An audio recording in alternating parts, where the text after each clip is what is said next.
Hello, everyone. I don't have theme music like we do on Crimson on Comics de la Muerte. Ronnie, what's up? What's up, Jay? Deciphering. Oh man, I got some real ones in here. What's going on, Bun? Um, we are here to talk about Path of the Pale Rider. It's one of my favorite books and a book that I would say. Well, how can I say this without being overly like over? It's a pretty, I'll say it's a pretty fresh zombie book. And once me and Laurie start talking, y'all will see why I feel like you'll think that I'm saying fresh like it's 91, but I kind of mean fresh like you haven't really read a zombie story like this. But before we do more of Laurie, because that's what the show is about, Path of the Pale Rider, I'm going to the Weird Con, which is basically I'm turning it into my own like little vendor Comic-Con. There'll be other artists there. It's all things kind of creepy and odd and weird. It's going to be at the Auburn Mall, which is it's a little mall that is clinging on, and malls are very near and dear to me. So it's kind of cool that my first exhibit in public will be at a mall. So I don't know. I'm excited about it. Check my Instagram. I'll share a little bit of the things that I got cooking for it, but there's going to be a little bit more than this, and I'll be posting more on my TikTok and my Instagram. But check my TikTok and my Instagram because I'm having technical difficulties, and I am just going to get Laurie on. Some books connect to people very differently, and when you have a book that comes from where we come from, where we're told the promise of living forever is what you want, Laurie came along and said, let me show you what that looks like. And so without further ado, I'm going to bring the writer and creator of Path of the Pale Rider on, and this is going to be a catch-up show. It's also going to be a show that should drive you over to the Kickstarter that I'm going to post a link to and support this project, because again, it's another one of those where you want to be on now, so you can say things like, I remember WWE when it was WWF. Like, okay, cool, but like, where your books at? So go get your books. So Laurie, what's up? Hi, Jason. Thank you for having me on tonight. I am so excited to be here. We were just talking about like how we needed to nerd out and talk about horror and talk about like where the story is going. And I'm ready. I'm ready. This is kind of the first interview that I've done since book 3 published and has been like released to the masses. So I'm really excited to talk about like the ins and outs of what we did. Because there are so many conscious choices that we made in book 3 to subliminally mess with your mind. And I love it. I love it. Here for that. Okay, so that's the best thing about this book is there's so many places that you'll get to, and it's like, oh snap. Like, there's heavy consequences. The lightest things have heavy consequences when something like death is taken off the table. Like, it goes so much deeper than people don't die. And that's right. I think that's what kind of really set this book apart. So why don't you give us the worldview before we go down the ground level? Give us the worldview. Tell us what this world is like. So for everybody who's not familiar with Path of the Pale Rider, in this world, death is broken. So what that means is your body can die, but your soul, your energy, whatever you want to call it, it does not leave your body upon death. So you get to hang out in your body as it decays. So it's like Jason said, it's just a different take on zombieism, because we are decaying, but the people are not brain craving zombies. It's you, it's me, it's your mom, it's your neighbor, it's your kids. It's just death is off the table. Decay is still here, though. Know you, right? They still might know you. They still know you, but as time goes on and the decay continues, your brain is literally rotting in your skull. So that means you can. It's like dementia and fast forward. You become forgetful. You can get violent. You can just be detached. You can just not understand the world around you, and that's just people. But since death is off the table, we mean death is off the table. So animals, insects, fish, nothing. It's all broke. And it just creates huge ethical, societal problems. Food becomes a major problem. It just explodes. The world just explodes. So where the story starts, we're in issue 1. It's 10 years into the apocalypse already. Hey, Pops, what's up? And we're following Jude St. Clair, who's like the last cowboy who kind of gives a damn and wants to figure out why the dead no longer die. So that's where it starts, is 10 years in. So you get to see how like terrible the world is and how messed up it is. And then later on, we time jump back to the day that death went missing, so you can actually see how it happens and how many issues come up. And we're still going to be exploring that in the next couple. Isn't that the truth? Deciphering worship. Politics actually play into Path of the Pale Rider, but not in a good way. When is it ever, right? Well, and I think I portray a pretty accurate representation of how humans would react to this situation.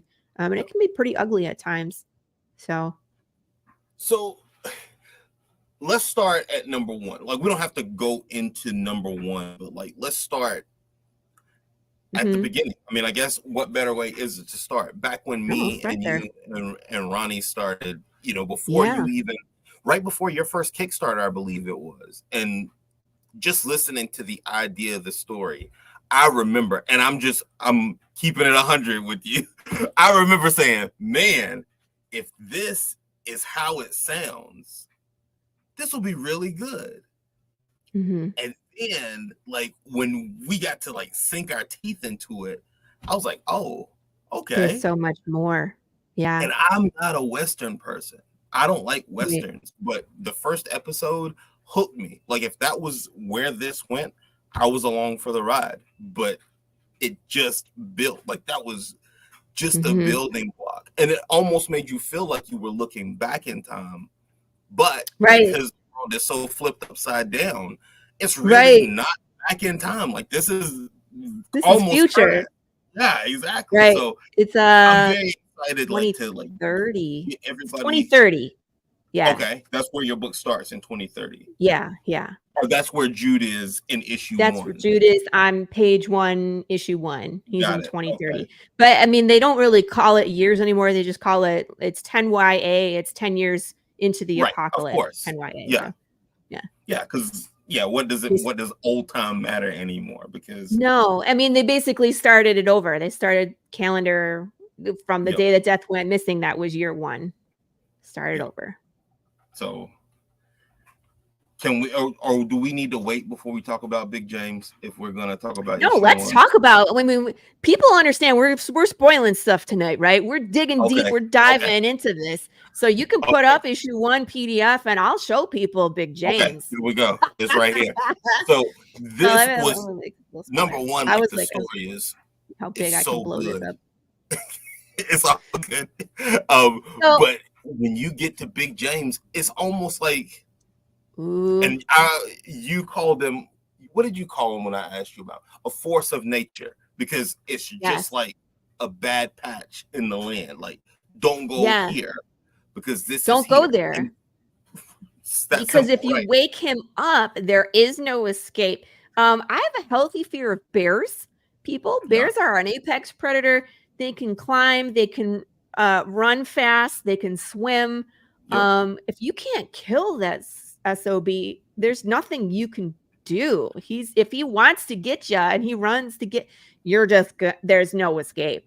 So that's kind of the situation that Jude is presented with in the first issue, and how he survives is by the skin of his teeth. It's unfortunate what happens. And everybody was like throwing their comment, but it's just funny because I was like, I remember telling people from the beginning, before anybody knew what was going to happen, don't get attached. Don't get attached to anybody. Laurie R.R. Martin over here is going to kill just about everybody. But the cool part is that in Path of the Pale Rider, you can die and still be a part of the story. You are just now decaying and it becomes something else. So I love making thank you pages, by the way. This was my first attempt at doing some art with words. I get a lot better at this as we go. But this was fun, you know, putting everybody's name from the Kickstarter on, making them into a skeleton. So that just kind of shows you our level. This is actually the old opening. We have changed this I love these symbols, and these symbols are super important, but Jude's journal that he keeps is much more important. So we actually changed this entry page to journal pages from Jude's journal. So the new one is basically, it's March 5th, 2020. It's the day that Death goes missing. And he basically says, like, nobody knows what's going on. We can't figure it out, but like people, animals, insects, nothing will die. Oh, he froze. Oh, you're back. Okay, I'm back. Okay. Sorry, our weather has been so weird up here. Like, yeah. I don't think that everything is all the way back to normal yet. Gotcha. Well, hey man, I'll just keep going. I know how to talk.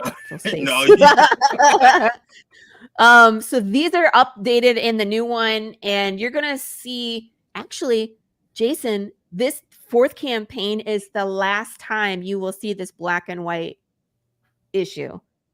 Oh, no way. Yeah, we're going to be coloring it after this print. So color looks great. These were great. This was a great issue in black and white. Yeah. Yeah, it is, but it's going to hit a lot harder in color, trust me. And I've already talked with Matt Chambers. He's going to be coloring this one. It's going to be started like in a week. I'm just waiting for Marco to upload the PSD files so Matt can start working. Nice. Poor Marco has been a little crazy.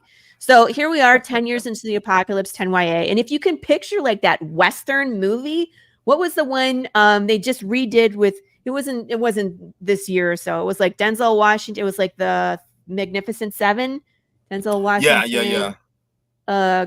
Chris, what's his name? The one that nobody likes. The one Chris nobody likes from Guardians of the Galaxy. What is that one? Yeah. Chris Pratt. You got it ruined. Ethan Hawke. Ruined Endgame. Yeah. Vincent D'Onofrio. There's a bunch of dudes in this redo of Magnificent Seven. But if you watch the opening credits, it's Denzel on a horse riding through the West. That's what this opening is in my head. It's Jude St. Clair starting in just terrain. And he starts riding his horse into a town. And that's when you start to see the dilapidation, the infrastructure is gone. There's cars like upside down, trains destroyed. It's a visual tour. Like there's no words. It's just like here's the setting of this world. Here's where we are, right? And in the beginning, it's like, oh, it's a Western. Oh. And then you see trucks, right? You see trucks in big buildings, right? Right. And everything is kind of, and this is like a kind of a jump scare where he's looking around and it's too quiet. And someone runs between Jude and the camera lens, right? So they run past the car and he pulls out his gun, clack. You feel lucky punk. That's what that looks like to me. Feel lucky punk. And it's a kid. That scene reminds me of the Walking Dead TV show where Glenn and Rick met for the first time. Yes. That's just kind of what that was my recall on that. Right. So it's a kid, and you can kind of see, Jude's character on how he acts. He puts his gun down, but he doesn't put it away, and he tells him to hit this disc. Now, in this world, since we want to know if you're undead or not, because that's going to tell us information about how you're going to react. So he makes him tap his disc, and when his disc starts beating, and it will turn green, which obviously we can't see here. But if it turns green, the kid is alive. So since he's alive, Jude puts his gun away. See? He says alive, the gun is in the holster. So now it's like, everybody wears this. Everybody wears it. You're going to, everybody who's civilized, you're going to come into people that don't wear it and refuse to wear it because they're undead and they don't care. It's like the further west you go, the wilder it gets. and there'll be less of that. So it's interesting. The further we go into the story. Yeah. So he's just like, which way is I-93? And the kid's like, that away. And off he goes. Kid's running off. So that's like one of the only survivors in the series happens in this book. Right. Right. So now we're in the, just in the woods. It's like, it's beautiful. It's nighttime. Jude's contemplating, I don't know, life. He's looking in the fire. He takes out his journal. And then the sky. I can't wait to see this one in color. It's just like, it's the Milky Way at night. That'll be pretty spectacular. Jude takes the time to look at it and still appreciates beauty in the world, even though the world is just torn to shreds. And then, of course, something snaps in the background and we're right into it. So here's this pack of wolves. We don't know if they're living or not. We just know it's a pack of animals. And Jude's ready to fight him, right? He's like, come on, chicken shits, and they go running off. And he's like, come back, whatever. He's a tough guy.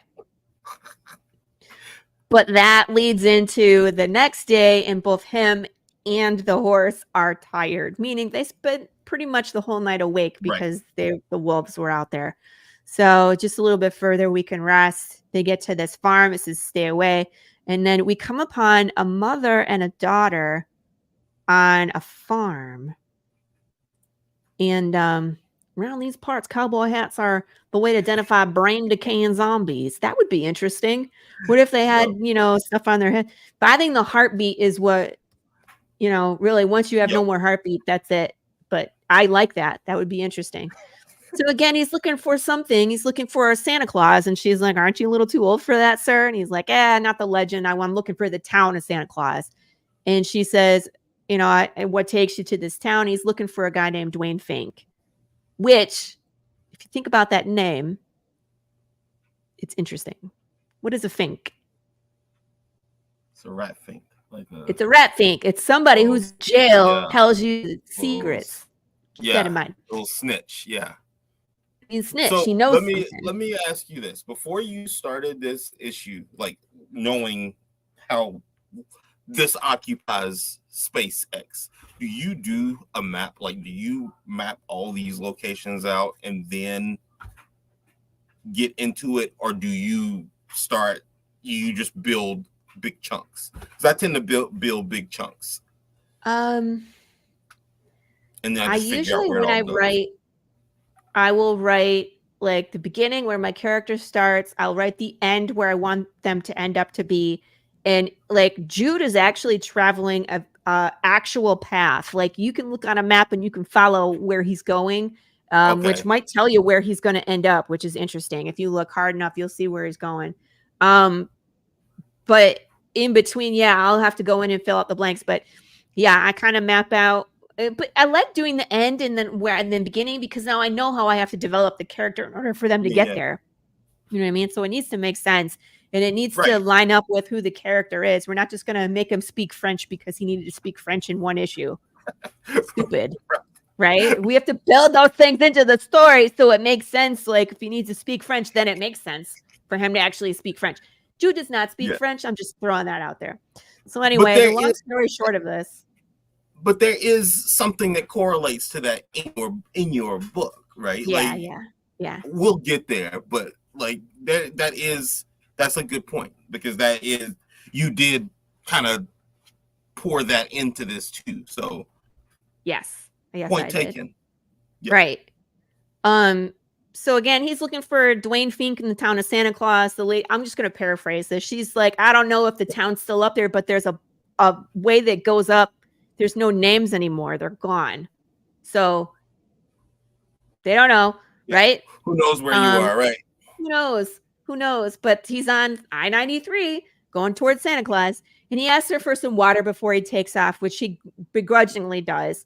And there's this big stone wall between him and the farm that he can't get in there, but it's a half wall.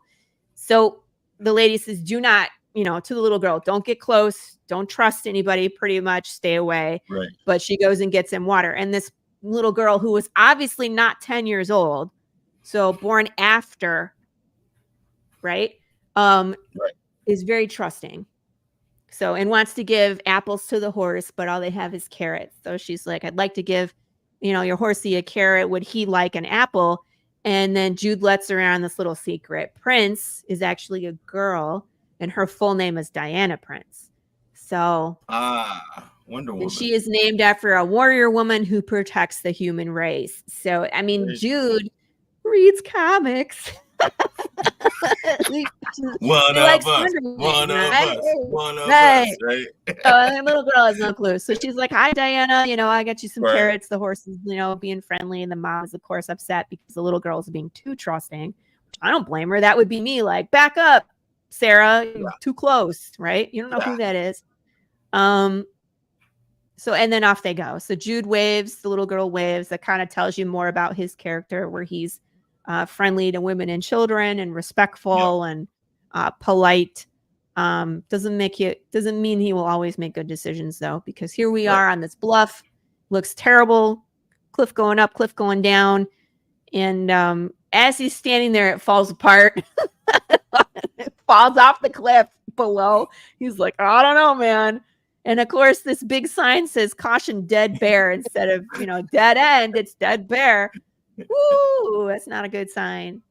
No, bear. No, that's not the sign you want. I would rather see any sign but that. Right. Dead bear. No, thank you. But it's like he gets it, and he and the horse kind of have this conversation. Like, okay, we're gonna go. We don't want to go back, but we have to do what we've practiced. In other words, they've done stuff like this before. It's not their first rodeo, right? And he says, and I was saving these for a special occasion. Happy birthday. Here's a new pair of sneakers. So he bought his horse a pair of shoes. So this is the thing, like, even seeing dead bear, like, in your mind, you think, okay, what would it be like if you saw a dead deer in a field? Like, it's, okay, there's a wild animal out here that's not dead, but you don't grasp it yet. And the only thing I have to compare it to is Annihilation. Have you seen Annihilation? Yes. That bear.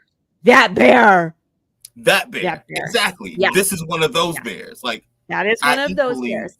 I equally want nothing to do with either of those two bears. Or bear. I think bear is the plural of bear. Okay. So but no, thank you. This like Big James it's an awesome sight. Like it's something to see. It really awesome is. And terrifying. Yep. And they almost made it. But again, up until here, you haven't really seen a zombie yet. You've seen Jude encounter a kid, and he was, pointing a gun in his face. You've seen wolves. Okay, yeah, wild animals. You've seen, a mom and a daughter, and him and his horse. You have not seen the undead yet. So again, it could very much be like you haven't seen the other side yet, though. Right. So right now, up until now, if this was a movie, you're like, this is a really weird Western, what is going on? But we're gonna find out pretty shortly. So this is the first time. So he turns the corner. If you look like right here, I don't know if you can see my mouse. Right here is a little zombie hand sticking up with something. And that's when Jude says, what's this? Pulls this thing out of it. It goes flying through the air. He dives to get this stupid thing, almost goes off the cliff, but catches it. And he says, now let's see what we have. And it's a tumbler with the map of Las Vegas on it. That's all I can say about that. But right as he's like contemplating the meaning of this, there's a bird that's like, it's like wakes him up like, oh yeah, what the heck am I? And he even says like, what was I thinking? That was so stupid. Had no sleep. He's making poor decisions, right? So he haphazardly puts it in the satchel and he's off.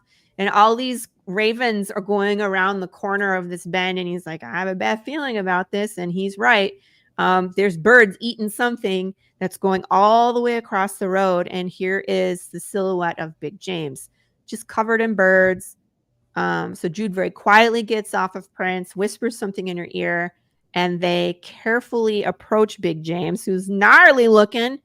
I love the little inset that Marco did where he's like, they have to step over Big James, who takes up the whole road. So the best place to do it is by his feet, because that's like the lowest place of his body. And it's right by the edge. he almost looks like he's like been there so long that like malls, like you, if you're careful, you'll just get around it. So it's like, yeah, maybe it's gross that this bear is like this, but you can make it past it. Right. And again, what are they doing? Why are they being so quiet around this carcass? Well, there's a reason for that. So they just like, and look, that second panel, like Prince's foot is just barely just like going through the hair almost. It's like, ugh.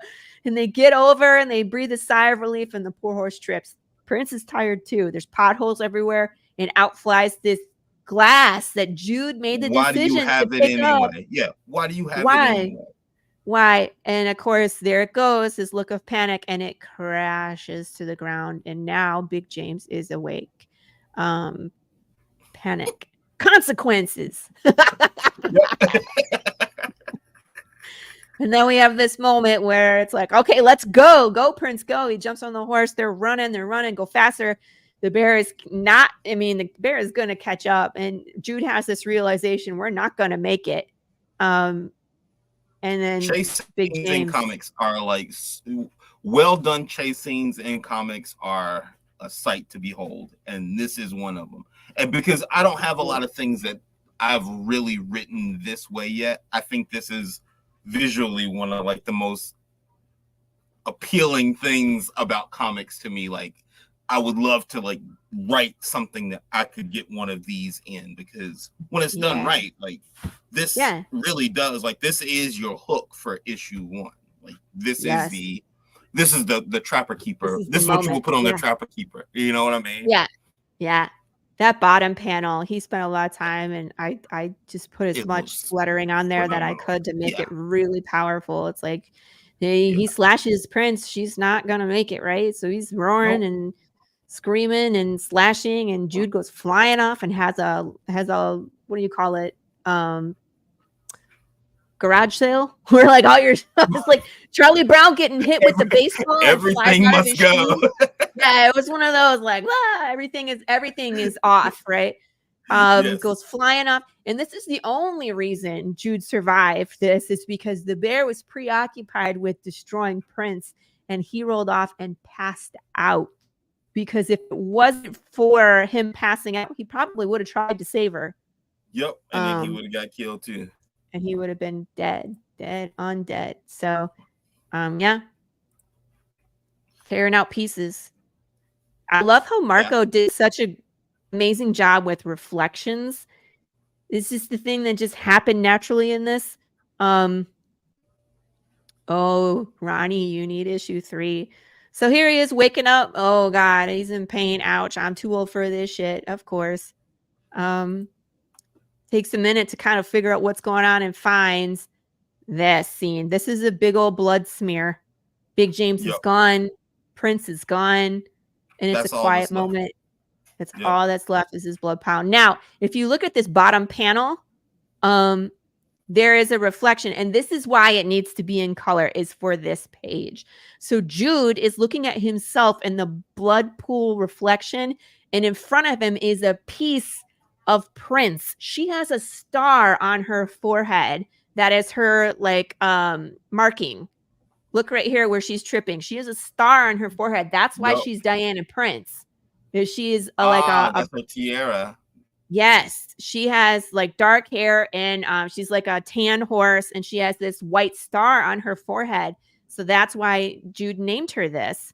That's what's looking back at him in this blood pool, is her star. Okay, yeah, that's pretty grim. And he there's no qualms about it. Prince, this is my fault. I mean, he gets it. His decision caused this directly. This is Jude St. Clair as we know him at some level, though. Like, yes, this is the story of his loss. Yes, like, here's where it starts. So I feel bad. Sorry, Jude. But ultimately, it's about his determination as well, because even though he's crying, he's picking up all his stuff. He's putting it back on.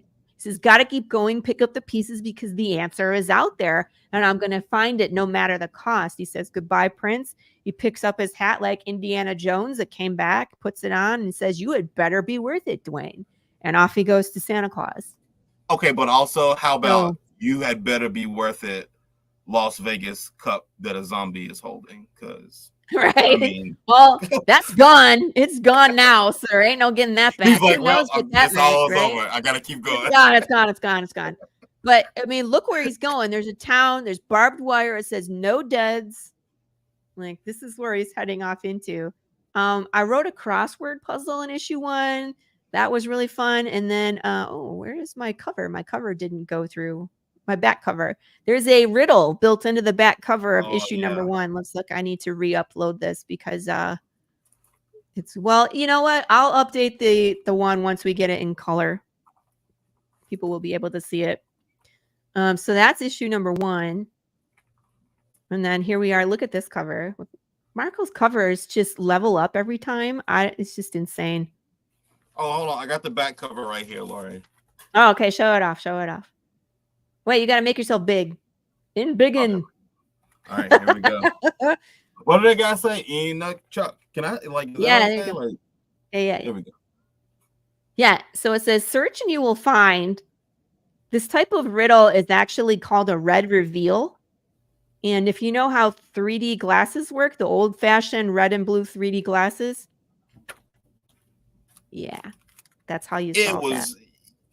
You did really good with the extras. Like, your campaigns have been like fun, happy meals. Like, yeah, you get the burger and the fries. Like, the book is good, but you also get all these, like, you have all these cool extras and options, and like even stuff like stickers and cards. Like, it's been a fun campaign, and it's been a campaign to take notes from. I guess that's the best way to say it, because you really bring it. Like, you add the value. Thank you. I try. There's so many Kickstarters out there, especially right now. September is a huge month for people to launch Kickstarters. There's got to be something that you have to do to stand out. So the way I do that is with the riddles, and the short films, the extra material that people can choose to participate in, to dive into the world. It's that rabbit hole to fall into and really explore how Path of the Pale Rider works. I have a choose your own adventure book, which is insane. That's actually, there's quite a few people who have added it on already in this new campaign. I'm so happy. I love when people play that. It's a blast. So that's one of my favorite things as a kid, was choose your own adventure. Just always fun. Except this one, you die a gruesome death like 99% of the time. Oh yeah, I'm here for it. I only got poisoned by like a karate guy once in a choose your own adventure book. I'm sure I got into car accidents too, but yes, Ronnie. You know what? You can get one on the campaign right now. I have them available if you want, or if you just want if you don't want 4, if you just want issue 3, let me know. Because I can get you can get both on the campaign.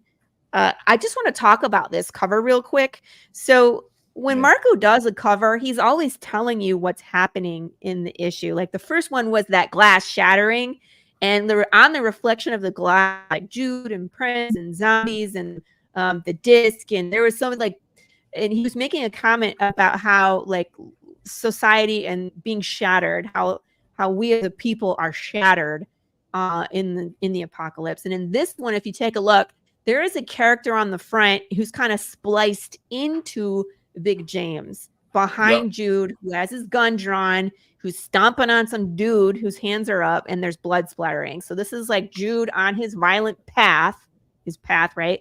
And this person is just as dangerous as Big James. Okay, that's what this is. So he goes to Santa Claus, and it's just as dangerous for Jude there as it was in the last issue. But now he's with living people. So you get to see like a little more. Here again is an example of the updated journal pages. We decided to do that with issue 2. So here you are. So April 25th, more info keeps coming. We knew day 1 that people are affected by this, but now animals and insects too. Death is broken. I wish I knew what happened. Virus, food contaminated, chemicals in the water. How is it that there is no more death, only decay? And of course, there's our credit page too. We needed a place for that. So, right. So are you going to do something different, like for your intro on every issue?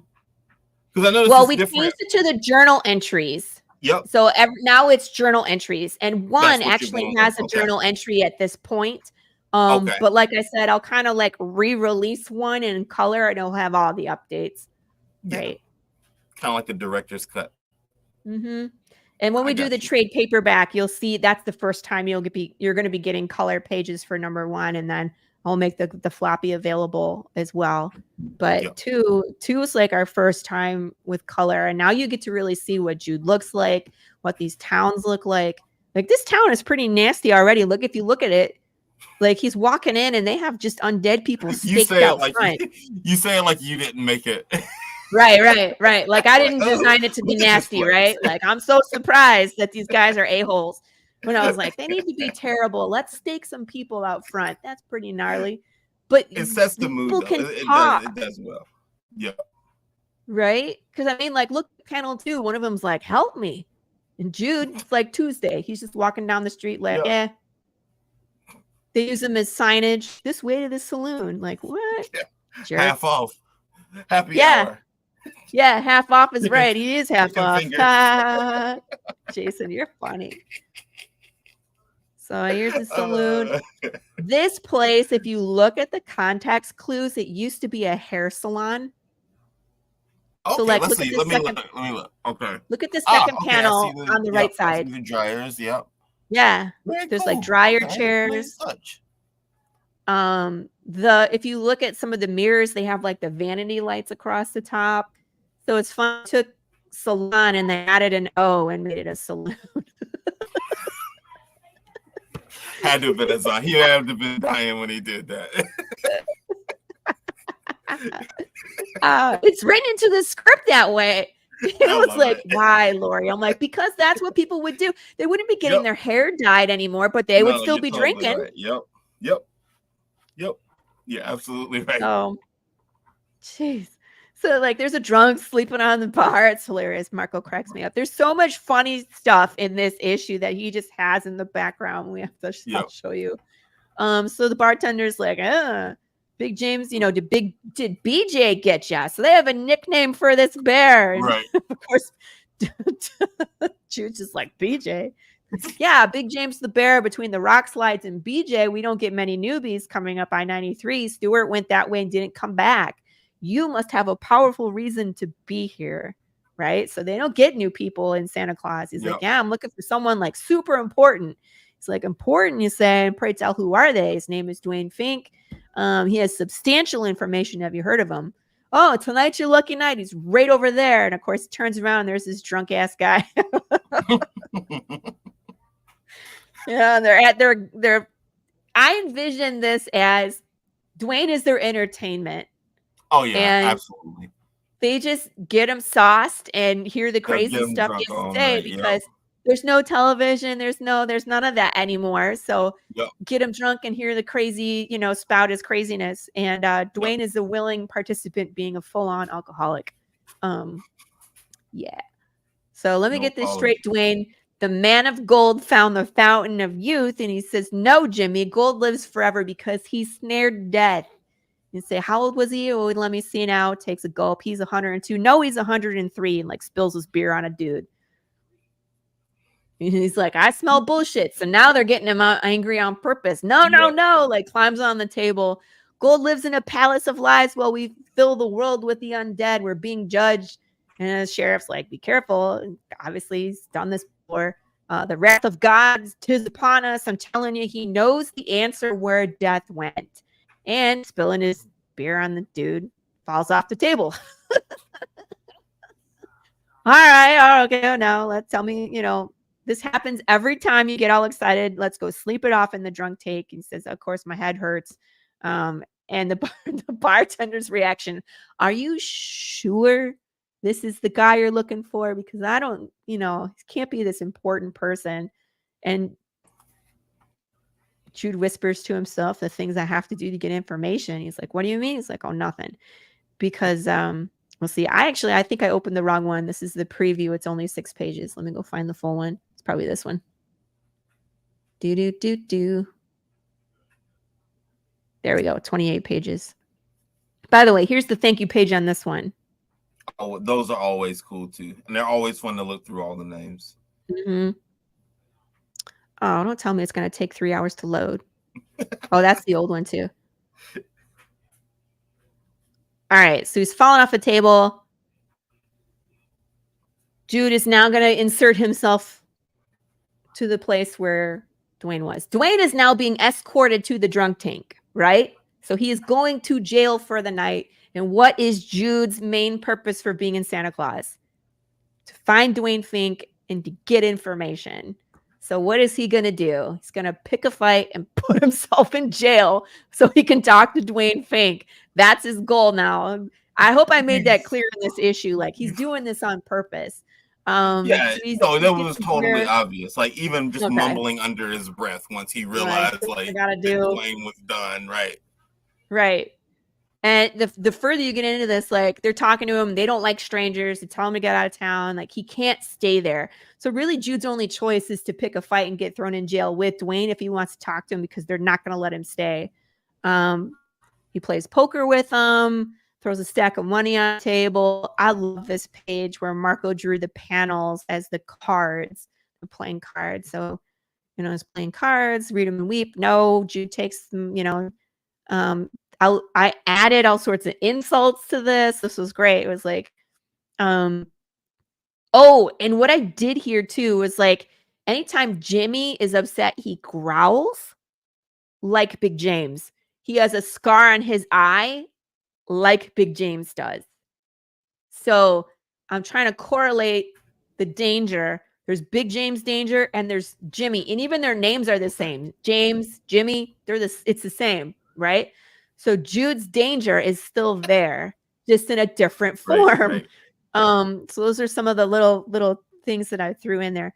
So, they talk crap to each other. He's like, speaking of animals, what happened to your eye? Did Big James give you a matching scar? And Jimmy says, no, stranger, I gave Big James his scar. He's trying to talk tough. They win money. And then here we introduce that Jude St. Clair can sign in American Sign Language. And now you'll find out later how he can do that, why he can do that. But the way that he utilizes it in the kind of apocalypse is he shit talks, which is hilarious to me. Only he knows he's talking shit, and it's so good, and he does it a lot. Like, in this one, like, he does it a lot. Like, it's so good. Yeah. So yeah, I gotta say on the subject, but not really. Yeah.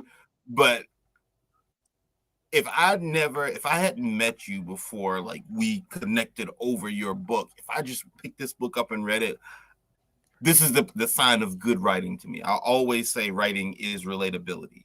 I would be sure that you and I had other things in common, but we don't.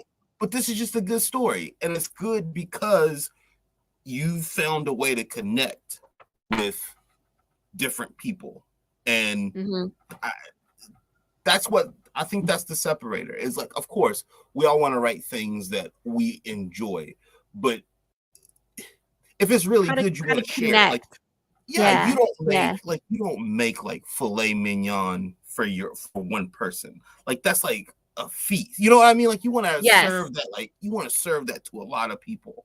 And so now, see, and that's the other thing. ASL is a big thing where I come from, but it's a big thing completely separate from Jude, and completely separate for how you wrote Path of the Pale Rider than why I would have put it in there. Or I'm sure Deciphering knows, because Deciphering is as a mind that talks about cults as well. So you just found a way to connect, and now that's how you keep people along for the ride. So, well, there's multiple reasons why we included sign language into the comic. One is to show that Jude St. Clair is a sarcastic bastard.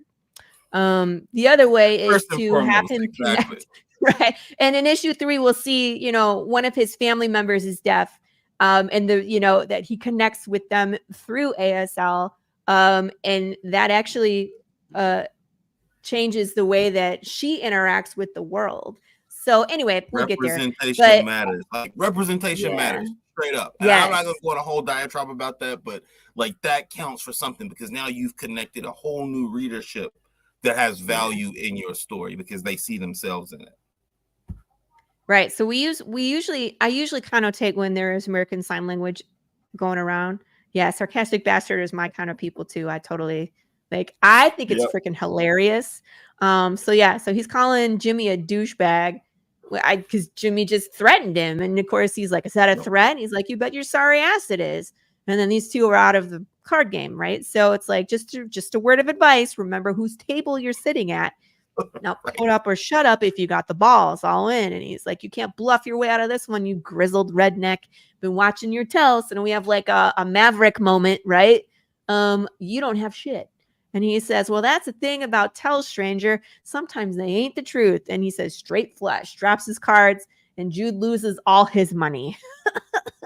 He says, thanks for your donations to this Santa Claus Christmas fund. Takes all his shit. Then he says, I really enjoyed that. Now get out of my town. Of course, this is the western part. We're here now. And he's like, yeah, I'll move on in the morning. No, you go now. You know, I just lost my horse to a giant undead bear. And then you just took all my money. Where the heck am I supposed to go, Jimmy? He says, don't know, or don't care. Pick one. And then we have a musical Easter egg. So if you can't read music, scan the QR code. It is the theme song to The Good, the Bad, and the Ugly. Which works for a standoff. Yeah. Yeah. That's strong. The moment, right? So where they do the close-up of the eye squints. They're staring at each other. Yep. And then Jude walks away until Jimmy goads him. That's what I thought, you punk. And then Jude scratches his face with his middle finger and says, fuck it, and just punches him. Tooth goes flying. Oh. Now we are in a bar fight, right? So, 4-on-1. Let's change the odds. Flips the table. Things go flying. Jude uses his hat on the dude's face. Dirty. I love that. Blocking. They're using mugs, punching him in the face, Spartan kicking him. This guy's like, I got off easy. Nope. Smash. Nope. And here's an interesting thing. When I wrote this, it was all dudes, right? Yep. And Marco always calls me on this. He's like, Laurie. And I was like, what? He's like, where are the women in this world? And I was like, they're around. They're just not at the bar drinking. And he's just like, I'm going to change one of them to a girl. And I was like, that's fine. And I didn't see a problem with it until we got to the fight. And I was like, oh, now we have a problem because Jude St. Clair would never punch a lady. He just wouldn't. So now we had to figure out a way to get rid of her with the fight. So again, here he flips the table. She goes flying. She gets up. This dude smacks her in the face with his mug. Jude never hits her. He punches the dudes who then run into her, and then she falls down, right? Why is it so great that she's there?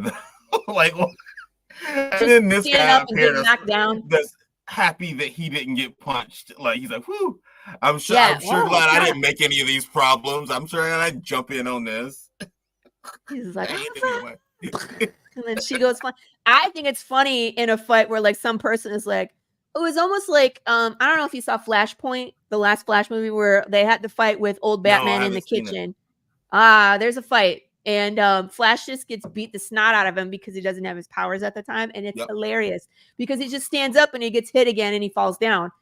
That's the scene to me where it's like every time she stands up, something flies at her and she just falls again. But I love just like you can hear it in your head, like the thing's crashing and the poker chips falling, chaos, the glasses, the fight scene. And Jude's really stay down, you know. Yeah. So he's fighting all these dudes, and then Jimmy gets back up, knocks him down.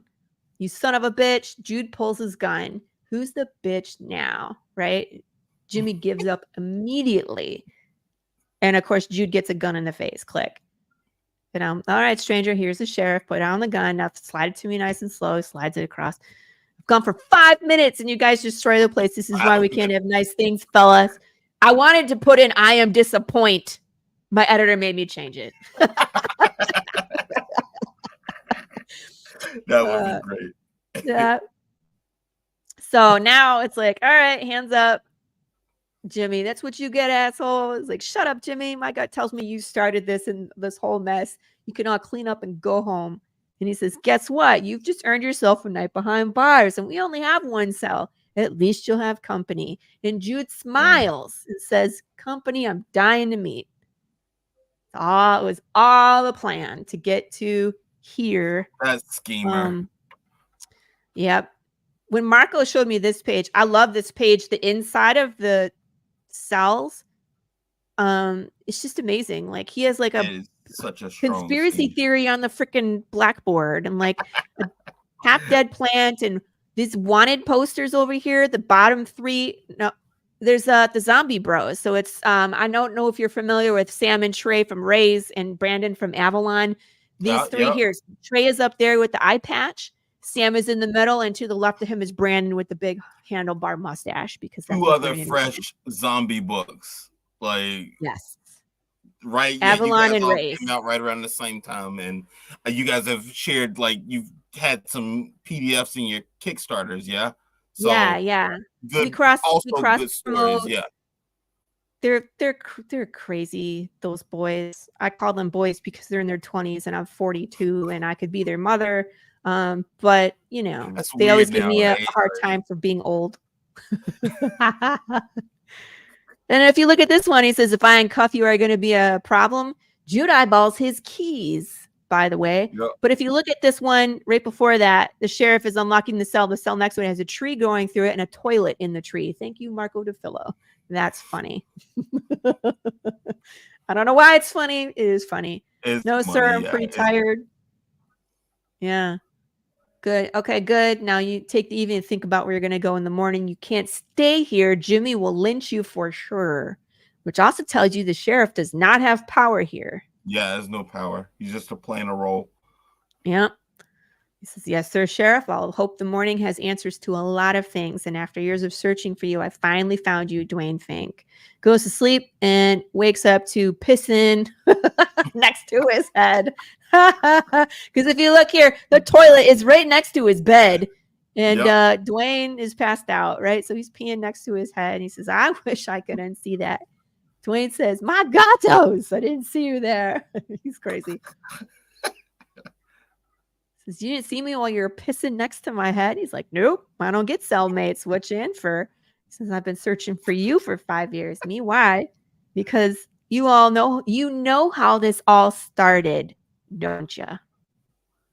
And he says, no one believes me when I tell them. And Jude says, do you remember when you saw your first one? And here we go back in time. So for me, it all started with Frederick Needlemeyer, and we have gone to 1YA, the first year of the apocalypse. We're actually on day 1. So there's a fun fact about me. I hate the song In the Ghetto covered by Elvis Presley. So when I knew I was going to smash a guy with a car, I have him singing. Yep. Is their mama? Oh God, I can't even do it. I can't do it. It pains me that much. He's singing this song. Guy says, I love Elvis. And he's just big old nerding out to this song. Looks in fixing his hair and his totally is nerding out to this song. Totally is. And oh shit, just gets creamed by this semi-truck. Like kaboom. Here we are with all the cacophony that goes with an accident. Cars are smashed, and this guy's getting wheeled out, and there's Jude St. Clair, young Jude St. Clair. It's okay, sir. I'm Jude, an emergency care provider. I'm here to help. And that is legit what a EMT is scripted to say and do when they arrive at the scene. They're supposed to hold your hand, tell you their name, and that they are an emergency care provider and that they're here to help. So this to be continued. So that's where we end number 2. So now if you look at the color scheme and how it has changed. So we went from these dusty. I was the exact word I was going to use. Dusty. Yes. Like it's dusty. It's green and orange and brown. Yeah. Right. The reds are the red carry. But where Marco went with this, oh, by the way, if you look at the first panel on this page, there's a singing bass on the thing behind Jimmy. It's funny. Yeah.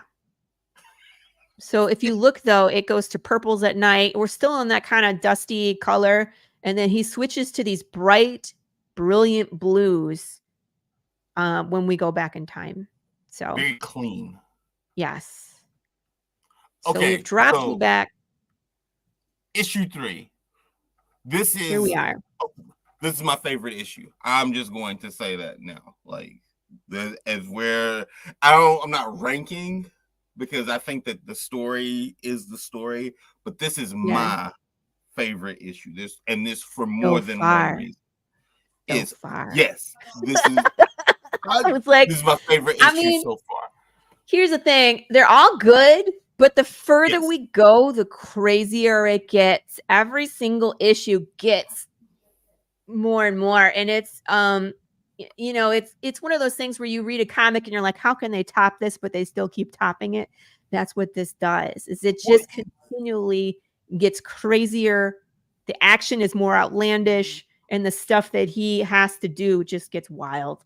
What you did like with the first 3 is kind of they're almost pulpy, because the first one is this guy. It's almost like it's a Western, yes, but it's like David Carradine's Kung Fu, where this is his journey through the wild. Like, this is his journey. He meets people, he meets good people, he meets adversaries, but it goes, now he's in a saloon. Like that, okay, this is the same character, but this world is entirely different.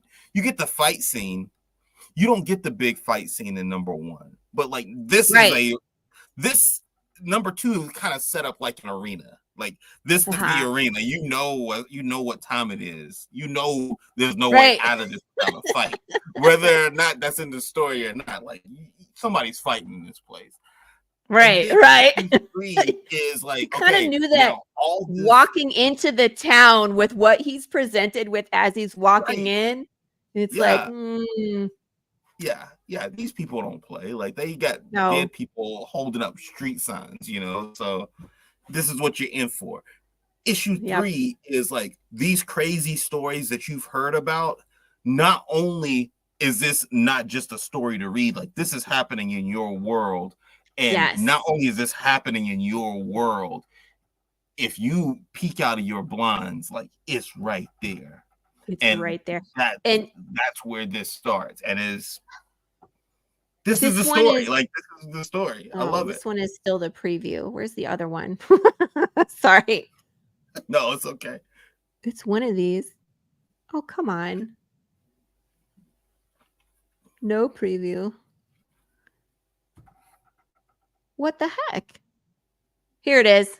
I was like, oh, what the heck? Nope, that's 6 pages. This one. No, I have more than 6 pages. I just emailed this to everybody. This one. Here we go. I hate it when the picture's not there. Oh, yeah, sure. Download it, whatever. It's on my own computer. Imagine if you give yourself a virus, like, live. Yeah, like, oh, no. Like, now, while it's doing this, I want to tell people I wrote this script for Path of the Pale Rider as a whole. It was a full-length movie script, and it was written back in 2018. The reason why I bring that up is you are going to see, specifically in this issue, stuff that looks like 2020. And Jason and I talked about this, about how when you're reading it, you're going to have some flashbacks about your own behavior during that time. 100%. And this issue, obviously, because it was made in current times, but how topical was that 2 years ahead? Yeah. And I mean, when I wrote it, it's still loading. When I wrote it, I tried to give it an accurate human experience. And I think I hit it on the head, nail on the head a little too much. Okay. So as a writer, please understand that I'm not speaking of like gloom and doom in real life, but as a writer, I'm just going to say it. It feels satisfying to know that you nailed reactions to that level. Because again, you can connect because you got it, right? Like you got it. Like, and you got to see it in action. So Oh, don't tell me it's not going to load. Let me see if I got it. Let me see if I can pull mine up. Yeah, I was like, I know if you have it, pull it up. We'll see if we can do it. Maybe tell it to stop sharing. Maybe that'll help. Let's see here. Did I stop you? I did stop it from sharing, I think. Yeah. It's not even. I turned it off. Let's see. Oh, okay. Well, I wanted to take credit for it. Jason did it. Yeah, thank you. I'll just blame him. Right, No, Jason did it. I don't know. Sure. Jason did it. I'll try it again. Where are the downloads? Let's go to Go.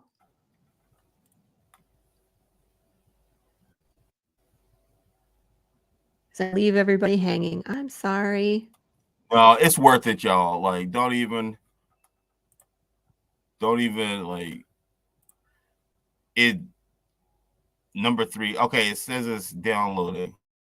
It's doing the same thing. It's big. It's big because I just looked at it on. Yeah, I just looked at it on my. I just had it up on mine. I wonder why it's making me download it again. Yeah, let's go. Okay, but anyway, issue 3 is where we are. Ooh, it's gonna do it on like this. Hold on. Really? Let me see if I can condense that. Let's try this. Window. Here we go. There we go. Ready? All right, here we go. All right. So this cover Marco did is a young Jude St. Clair sitting on an ambulance, because of course he's an EMT, while a riot just unfolds around him. He's having a smoke break. And he has a bag that says Big James Burgers on it, which wasn't a thing, but now it freaking has to be. Has to be. Absolutely. Oh my gosh. That's like your Big Kahuna burger. Like that's your world's burger joint. Here is the thank you page. This is a state of Michigan incident report. So Jude St. Clair actually starts the apocalypse in Royal Oak, Michigan. And so this is this is what an incident report looks like from the state of Michigan. So it's funny because it has accident and it has death, but then it's scratched out, fire. So here's the date. We're on 3/5/2020, 9:12 a.m., intersection of I-75 and 59. And here's your main characters. So it's Aaron Masterson, which is the EMT supervisor, and Jude St. Clair trainee. So he's new. Killed or injured. So if you backed issue 3, I probably, you got about a 50-50 chance whether I killed you off. I think you survived. Did you? Yeah, you did. You're right here. Yeah. I have a lot of the podcasters who were witnesses. Because, how funny is it that I'm a witness and I was a witness? You're like, Laurie, just kill me. I don't want to be a witness no more. Yeah, I've been dead. I'd rather be dead. Yeah, undead. Make me undead. Now, so again, May 10th, 2020, things are getting tight. Meat is scarce because cows apparently don't like to be butchered any more than kids like eating burgers that move. Ew. Vegetable farmers can't use pesticides to keep insects away. I read someone tried to light a swarm on fire and burn his whole farm down. People aren't prepared for this. Hungry people make bad decisions. Ain't that the truth? So a couple of things about this. We added Matt Chambers as a colorist to this issue. And then can't unwitness this. This is true. I don't know if anybody knows what May 10th, 2020 is. What that date was. Any guesses? It was Mother's Day. Oh, damn. I'll just leave you with that. Yeah. Pay attention to those dates, Jason. You think? Yeah. Oh no. It means something every time. So here we are, March 5th, 2020. First day. Yes, I am. First day of the apocalypse. So here he is, Fred Needlemeyer, and he is squished. They're gonna put him in the ambulance, try to get him to the hospital ASAP. He looks bad. Jude cuts his shirt open. Yeah, he's not gonna make it. Real bad. Yeah, it's worse than he thought it was. Is this right? This looks like old pages to me.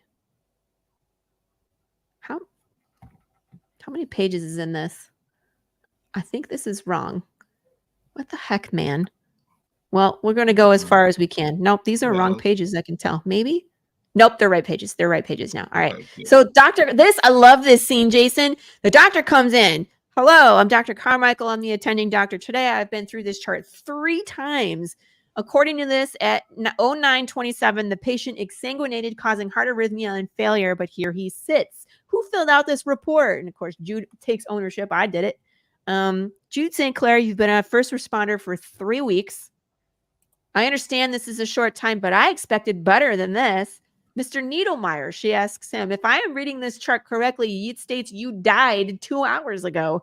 Can you explain this? And he just kind of shrugs like, And she says, it's too early for practical jokes, guys. I can't. So again, they're troublemakers, right? So Aaron's like, doctor, maybe you should just examine the patient. Would you like to use my stethoscope? No, thanks. I'll use my own. I'm not falling for your tricks. She examines him and it's like, equipment malfunction. But look, tap, tap. She can hear it. Tap, tap. Nothing wrong with that stethoscope. But still, here it is in the trash. Aaron, let me try yours. Still nothing. And Frederick says, hey, doc, maybe you can help me figure this out. He's like, stop listening for my heartbeat and look at my guts falling out. Like, that tells you all you need to know. You're not going to find a heartbeat. This piece falls out. It's like change falling out of your pocket when you sit down. Like. He's like, I don't know, but this could be a part of the problem. She's like, all right, okay, all right. I'm sure there's a perfectly logical explanation. I'm gonna go find it, and just like runs out the door. You're just she ain't coming looking back down the hallway. And Aaron is like, $5. She's not coming back. And Jude's like, no takers. Frederick Needlemeyer is in the background in a few pages. It's really funny. Jude's going home, says, Dad, I'm home, drops his keys. What a crazy day. Just unbelievable. I love the hand washing page. Yeah. It's pretty impressive. Art-wise, emotion-wise, trying to wash the trauma off of what puts you right back to the horse. Right? This is the beginning of that water. This is the loss. Lost this horse. Yep. This is the continuation. It's the carrying your trauma home with you kind of moment. His hands won't come clean much longer. Yeah. Right. Exactly. And even like if you look hard enough at this towel, he's washing his hands, he's drying his hands, it's still kind of bloody. Like it doesn't always come off. There, right. So here's his dad, knock, knock, rough day, son. You could say that. There's a car pile up on I-75. Have a seat. We'll talk about it. Mom made you a plate. And Jude signs thank you to mom. So she communicates in ASL all of the time. Jude will speak and sign to her most of the time, but she can read lips. So sometimes you'll see him signing, like in this panel right here, where he is signing, and other times he will just continue and she will do her best to read lips. Most of the time she can get pretty much everything, but we changed the shape of her text box to square, and we made it the color of her shirt so people understand it is different. Yep. So again, she's signing it's like what? Translated. Right. Yes. She's signing what? And we're going to give you most of the time what she says. And you'll get the beginning of the gestures, usually the beginning of the sentences, but it's hard to do the whole thing and sign. But you will see more of it in upcoming issues as well. So she says, what saw the crash happen on the TV today? What happened? And he says, I was called to a scene where a 16-wheeler wiped the road and everyone on it. It was gruesome. And this is interesting. He says, the guy we picked up never had a chance. We watched him die, but somehow he came back.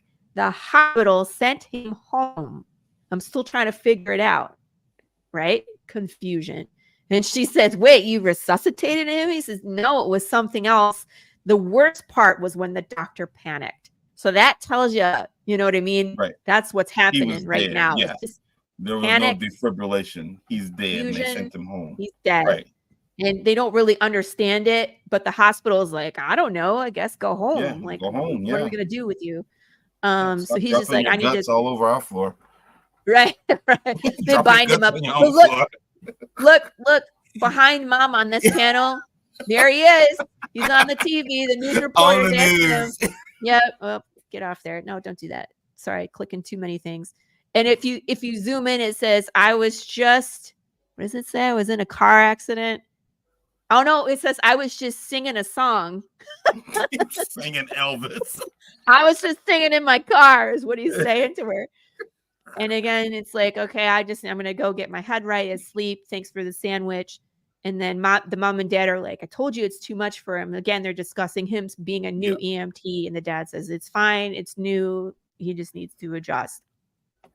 And now we follow. Think about how soft Jude is here. Like his parents are still concerned about him. And now he's fighting dead bears. Right. How far he has gone from here to there.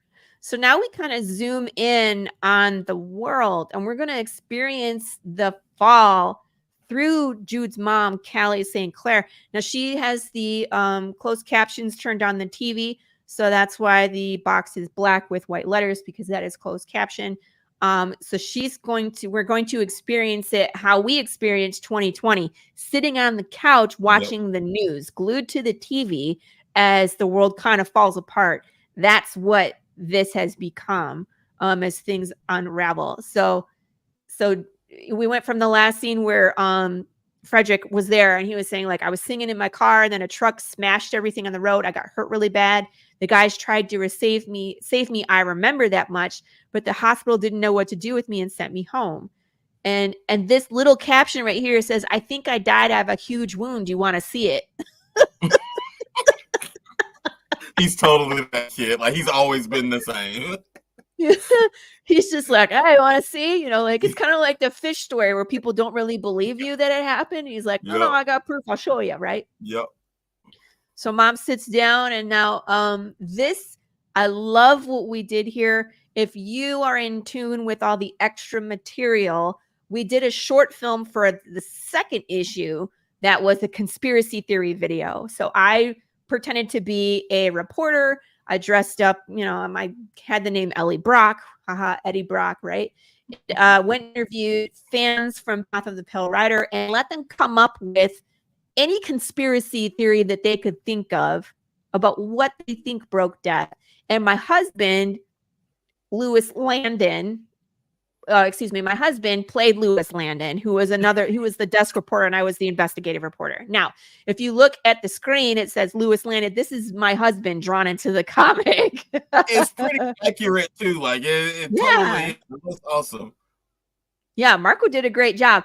And we had kind of like, I didn't know he was planning on doing it. We were talking about having the it mimic, and then he drew Dominic on a page. I was like, oh, we have to do this. We have to, you know what I mean? Like it just ties it all together.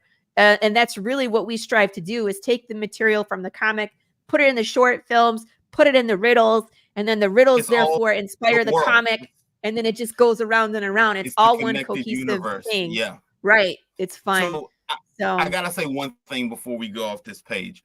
You see how Lewis's necktie is kind of disheveled and he's like obviously worse for wear here.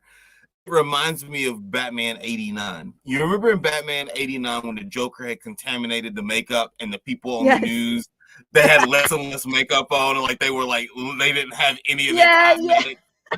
And that's what this reminds me of so much. Yes. It was like unshaven and like just scruffy looking. Yeah, it's kind of like, things like appearance stop to matter as much when there's this big of a crisis. Well, you also kind of get more of a sense of danger when the news is not put together. Yes, you know what I mean? Panicking and oh my gosh, and so we start out where he's looking. Yeah, I mean he's a little disheveled, but until he gets worse, right? But he's okay. But again, it's like, good evening. They're starting out easy, like there's an ongoing crisis. We're hearing more and more people are affected by this undead condition. It has become apparent that it is now, animals are included in this phenomenon. Viewer discretion is advised. So now they're going to prove to you. And again, I love this reflection where you see the TV reflected in her green eyes, very green. So here's Lewis again. This footage has not been edited or altered. This was fun. I have a quirky story about this page, but so anyway, look, Larry, there's a giant one. Don't miss. I got him, Mark. Bang, there goes the eye. Grr, oh shit. Like the birth of Big James. This is the origin story of Big James. Here it I is. love it. So they catch it on video, and this guy's head comes off. They both die, right? Or the head is still talking, and that's creepy. That's what's happening, right? So they're not dead, they are undead. Right. This was a pledge from the campaign. Someone had a chance to pledge a draw-in tier where they would be mauled specifically by Big James, right? So the person that backed this ended up being my father-in-law, and I thought he was crazy, and I didn't think he would actually do it, but he did. This is my father-in-law getting murdered by a bear. Yes. Hey, you know, whatever. It's better on a page. You know what I mean? Like, hey. And murdering him in real life. Come on. Exactly. But they have such a good sense of humor about it. I don't think he realized what he signed up for when he signed up for it, because he saw the Big James. I think he was thinking he was getting the Funko Pop, which was another tier. And then I told him what he got, and he was like, oh. And I was like, are you sure? And he was like, well, as long as Marco draws me with hair. And I was like, we can do that. So it's like, send him a reference picture. So yeah, that's me murdering my father-in-law for all eternity. Okay. Sorry, Dad. All right, so we're back into it. So again, bombarded with so many questions. They're trying to figure it out. Things are spiraling out of control. Insects and fish are added to the list of affected creatures. We get very exposition heavy in these few pages because we're basically telling you exactly what's happening, right? Any creature that was once alive can decay while still animated. Price of all major food groups has increased dramatically due to ineffective pesticides. To make matters worse, farms burn to the ground as swarms either catch fire, either man-made or accidental. So you can't kill these things. They thought they would burn them and end up burning everything to the ground. Now we go on site. Bitten by a mosquito and smacking it, and it's still just doing its thing, and there's nothing you can do about it. I will be sharing a social media post in a few days about how you can die by insect. Yes, I have looked that up, which is basically what happens in this world. Yeah, I'm sure I'm on some kind of list for my search history. I'm just saying. Like, watch this one. Just nothing yet. I'm on a list. But don't be surprised if. Mm-hmm. Yeah, I'm not surprised. I wouldn't be surprised. I have to explain to them. I write things. Yeah. So then again, the fish are contaminating the water. It's a big problem. Pesky areas are having contamination problems. So again, food is majorly disrupted. And then as that's going on, the undead are becoming much more unpredictable. Here we are in September. So 6 months later, people are decaying and losing their goddamn minds. So they run people over because they just don't care. They could be stuck in violence. It's a mess. It's a mess, right? So because violent encounters, have increased 435%, it's time for the government to now step in, right? So now I don't think it would even take this long, but honestly, we wanted to kind of move time forward. So in 2YA, Jude, did you see this? They just passed a national curfew for the undead.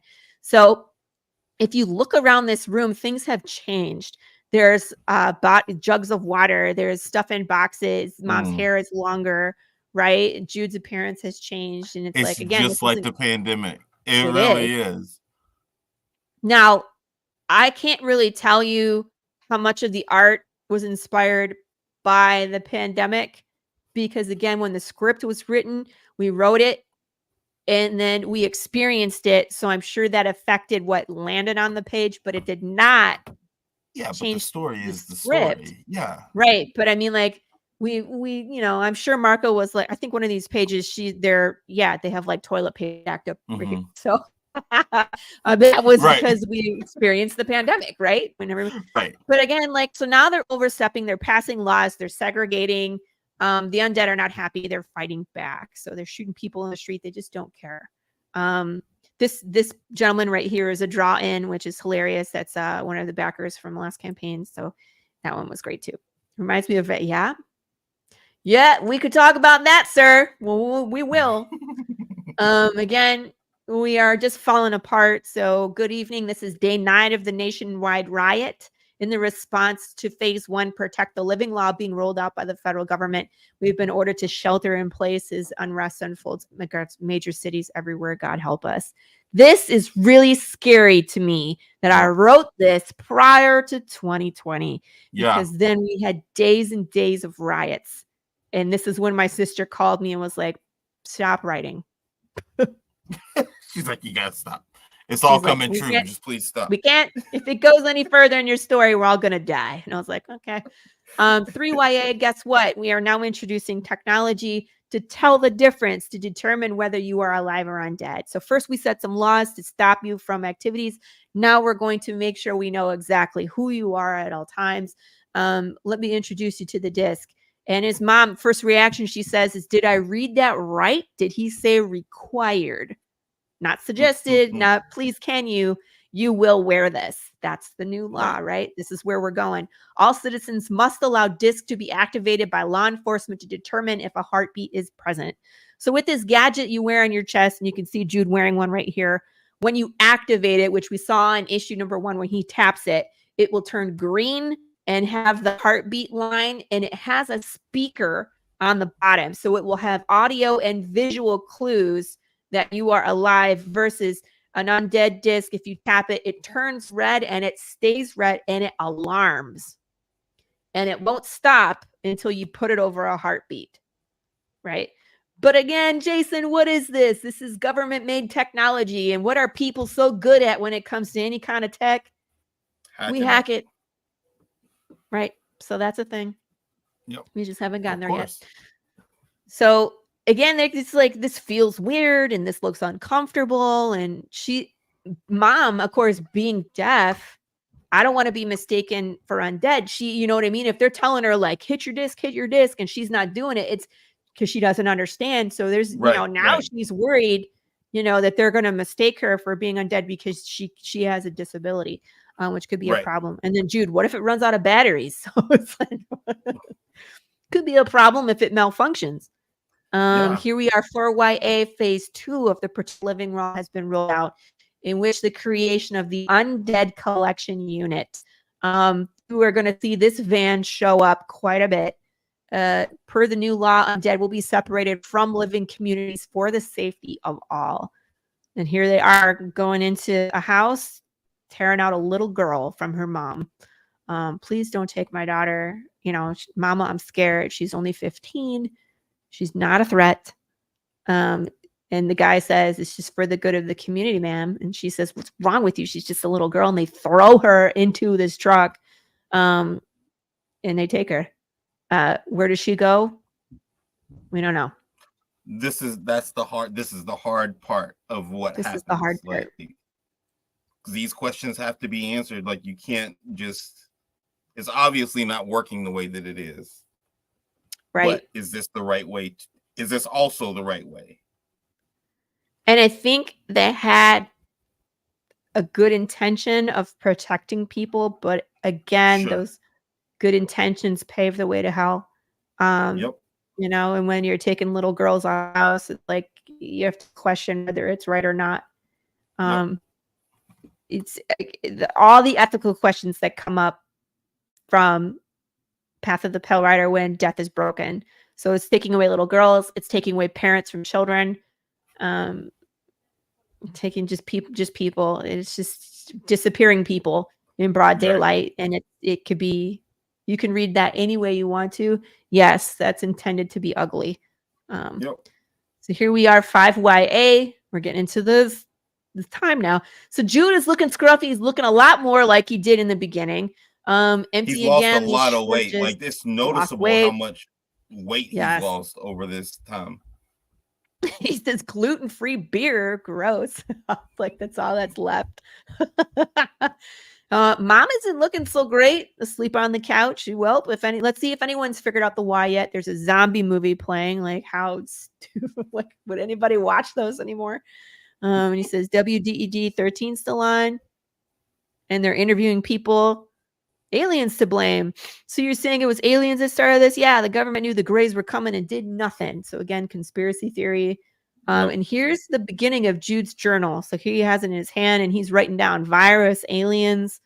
You'll get to read his journal at some point. Changes the channel. This small little text right here, if you zoom in, it says Pine Fox Undead Retirement Community, where being undead is easy. So there's a commercial for an undead retirement community. So this is where they're saying that there is a really good going. commercial on your YouTube too. Like, yeah, that's a video that we did. Commercial. Yeah. We made a commercial for the undead retirement community, and that's funny too, because in the beginning you're like, what is this commercial for? And you never see anyone's face until the very end when there's a little zombie girl that's like, okay, mom, here I come, Yeah. But this is straight from that. When it comes to an inspired and privileged retirement, Pine Fox is where you want to be. Katie, come on, time to come in. That's, that was the little girl in the thing. Click. And then I say to thee, repent, heaven is full and we have been abandoned by God. So again, next conspiracy theory is religion. Did the rapture happen? What happened there? Right. Jude's writing in his journal, which looking that's for today, by the way. The rapture started today. So who knows? Did it? Congratulations. Congratulations, everybody. You have made it to the final boss. And he says, I never thought any of this was possible. 5 years and we still have no clue what caused this. Sleep tight, Mom. I love you. See you in the morning. Gives her a kiss. And then this final page. The sun rises. It's a beautiful day. Lights coming through. And Mom wakes up dead. And that literally has major consequences, because now we know what the world looks like for the undead.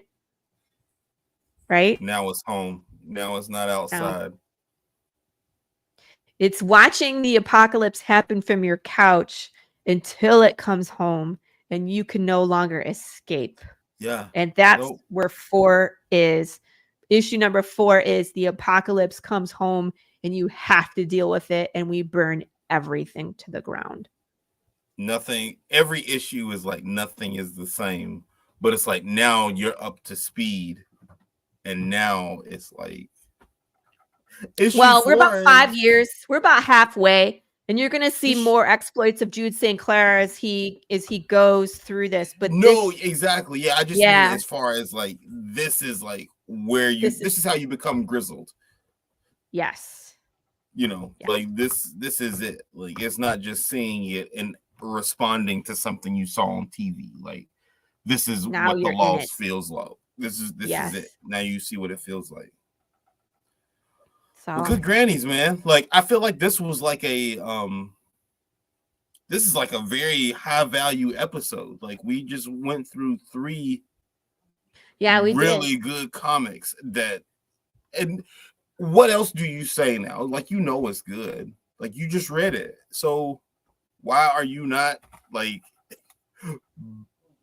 shutting Kickstarter down and getting caught up? Let's show them the Kickstarter page. I can do that. Give me a second. You got it? I got it. I got it up on mine too. But I'll let you share yours if you got it. Yeah, I'll put it up there. Screen share. We had the zombie parade today, by the way. So if you're doing stuff and you see a lot of people's profile pictures as zombies, that's my fault. Oh, you got it? I'm telling you. Yeah, I got it up right here. Okay, so make a pledge. You can get started for issue 4. We should be able to do that relatively soon. Yeah, like you're not very far from your first goal. No, we're almost there. In fact, we're gonna break a stretch goal with one more backer. Because I have a backer goal. Every 50 backers we unlock something. Yeah. So every 50 backers we unlock something. Backers. That's great. Yeah, we're building a poker deck, which is super cool. We unlocked a card. I came up with the idea last campaign, but we had already guy, and where I was like, oh, I'll do it at 100. You know what I mean? But I was like, let's do it every 50. So we could potentially, get 2 or maybe That's pretty 3 solid. poker cards, and we're gonna get one as soon as one more person backs, which is really cool. But we have all sorts Do of you have a goodies. picture of the poker card up on your Yeah. Go back to the main Kickstarter page and scroll down to the stretch goals. Oh, man. I'm not good at Kickstarter. Hold on. Do you want me to share the page? I know everything is. I can do it. Okay. Yeah, you guys have to watch. Because I Here, am like throw mine up there. Scrolling for fun. All right, here we go. Let me close. That's you. This is me. All right, here we go. I know they look the same. All right, so here it is. That's right, but look how you're like going like Neo, like. Well, I built the dang thing. I should know everybody where it is. But yeah, so here's every 50 backers, we're gonna release a new poker card. Here is the King of Hearts that we released with the last campaign. If you missed last campaign's poker card, you can add this on in the add-ons for like $1. It's cheap. So that way, when we keep building, if there's cards that you need, I'm always going to make them available for you to go back and make sure you have all the cards you need for your deck, right? I love the back of your cards. That's so awesome. It means something. I'm just observing. That's all I'm doing. Right?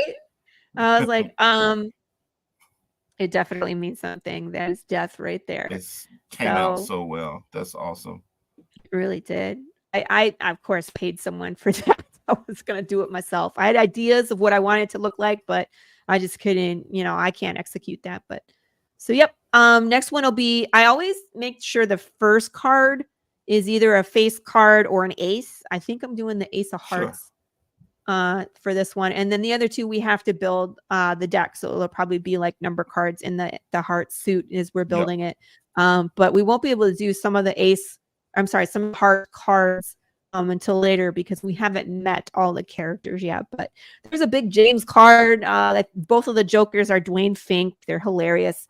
So we're gonna have fun with this, and I'm really looking forward to this because I love playing cards and I collect decks of cards. So this is just right up my alley too. Yeah, it's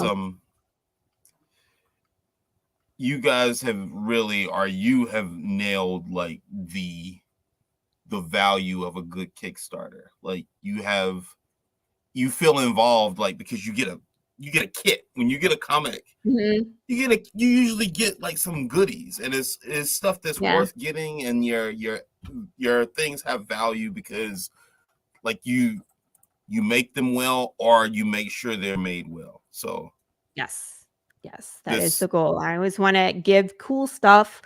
I want to give different stuff. Everybody gives like stickers and bookmarks and like I do stickers and bookmarks, but then I like last campaign we did hot sauce, and like this campaign we're doing trucker hats, and I do secret rewards, and this one we're doing koozies. I have holographic tied to the book. It makes you feel a part of the project when you get extras. So no, very, very well done. I think that we killed it. Like I really feel good about this one. Yeah, like, I feel like that this really caught everybody up with the book. Y'all see it's a good book. You got more than I got to see. It was a good book, and so I knew it. Y'all definitely know it now. And Deciphering Worship. If you look right here, you can see I made GIFs for things, so it'll kind of scroll through some art, of course, which you've already seen. But the 4-page preview for issue number 4 is in this GIF, so you kind of get to see to pick up where we left off. Seeing these pages, so and I warn people because, of course, if you haven't read 3. These are kind of spoilers about what happens, but we just already spoiled it. So here it is. So of course, here's Mom waking up, freaking out. They understand that she is dead. And then Dad brings a neighbor home. Oh no! Kicks him right out. All days. I know. And then here, of course, is Jude doing some bullshit. POTPR. We have a t-shirt that has that on it. So but yeah, yo, this is a A+ book. The short videos are awesome. Deciphering You're Worship getting knows exactly. you're getting more and more like of your variant covers are getting like you have so many different ones now. So yeah, I'm very pleased with being able to chat with you about this. I'm very pleased with knowing somebody else who's killed it in the comic game, and thank you. like this is proof of concept. It's proof that hard work pays off. It's proof that it also takes more than hard work. Like you have to have something that has value, and you have to have something that you believe in. And to hear you speak about your book the way that we all speak about your book means that you believe it too. And if you believe it, it's going to continue. I can't wait to read 4 in its entirety. Like I can't wait to see 4 as it is intended to exist. It's gonna be so money. 4 is kind of hard. There's definitely some things that can trigger some people. Deciphering. I mean, me and Deciphering, if Ronnie's still here, like we do dark. I mean, if you haven't been figuring out that we have some dark things that happen, 4 is pretty bad. But again, it's like, what do you expect in this world? But I gotta say, like, there's a shock and awe moment in this one. My publisher, Charter Comics, when I was pitching to them to try and become part of their brand, I let them, of course, read the entire script. And this issue was the one where they were like, okay, we're in. So you have that to look forward to. I love the shirts I got. To talk about it. Man. This graffiti art, no pulse, no rights. Like if you're dead, you're done. Or dead outside, still human inside. I had these patches for the first campaign. There were Iron Arm patches that said dead outside, still human inside. And the rioters in the short film wore them for it. And then we had them on the Kickstarter. If you look at Marco's cover, yes, they are there. Look, this dude right in the front is wearing this armband with the patch. So again, tying it all together, the short films, the symbolism with these symbols I have worked in, these all mean something. It's here with the feather and the symbol and the number 4 because we're on issue 4. It all means stuff. It's all has a purpose. And when you get there, when you figure out what has happened to this world, it will all pay off. It'll be an aha moment. It'll be an aha moment. I can't wait. I can't wait to like be able to talk in groups about this. Like it's a good book. Y'all, I can't keep repeating myself. I think we covered it all. Laurie, is there anything else you want to add? Like you get the closing thought first. No, I just encourage everybody. I mean, like we talked about the comics pretty much in depth, so you get the story, you get the meat and potatoes. If you want to go look at some of the extra material, like I got a sense of humor, guys. Here's all the riddles. So you can go and look at those. You can go check out all the short films. This one, you can see me get run over by a car. Here's our bios. I got recommendations for other Kickstarters down here. There's just a lot to look at. I got some really cool add-ons. I added something today to the campaign because someone asked for it. So if you're on here and there's something that you want and I don't have it, shoot me a line. I'll put it up there for you. Like, I have this update section. So it's right underneath the story. So anytime I add something or I change something, it'll be posted here in the update. So someone really liked the banner art and asked if they could get a copy of that. So I was like, well, I can print 4x6s of that. And if you want one, we can add it on for $1. So there you go. Ask and you shall receive. Yeah. Watch these blue. I got to show this one. News reporter Ellie Brock from WB Channel 15. Are you okay? I'm okay.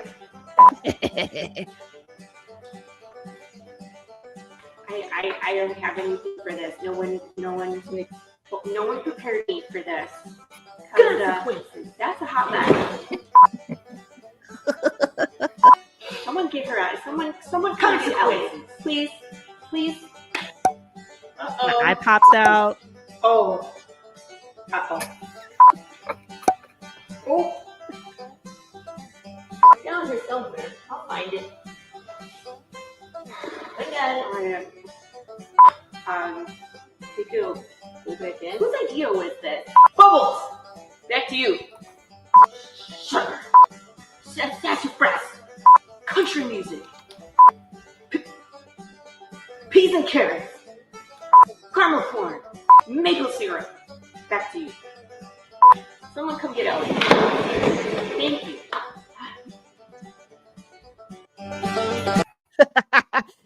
If you want to understand more what that's about, dudes, go up here and watch the actual video. There's We really Ellie. have This is Ellie here getting no run idea. over by the car.